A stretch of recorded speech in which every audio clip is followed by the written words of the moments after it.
you see a lot of farmers getting bigger and bigger. Well, to me, I'm satisfied with what I have. I think you're comfortable with that.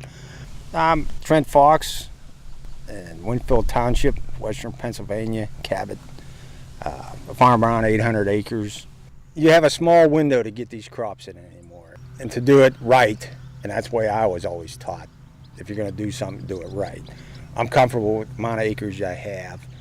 Uh, I do turn down ground pretty much on a yearly basis because you don't want to get too big and all of a sudden you're neglecting this or that, and well, that farm's getting awful weedy. Well, we ain't got time. We should go back and spray it. Well, that's try to keep it pleasing to the eye. What drives you?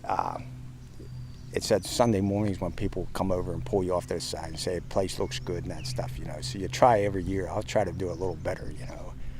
Maybe there's a field that was kind of weedy. Well, we got maybe do an extra pass. Don't want to make the neighbors mad. I get a kick out of that.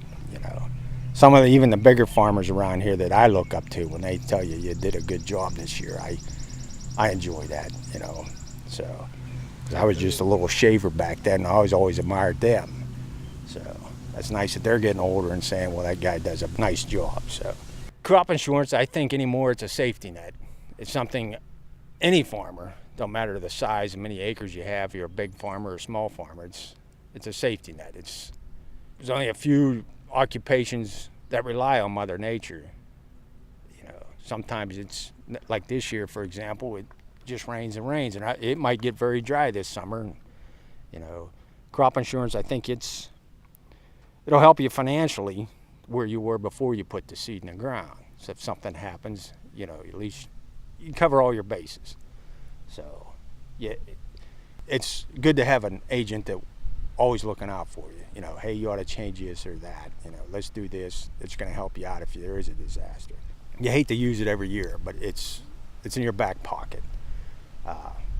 For if something bad does happen, it's nice to know it's there to help.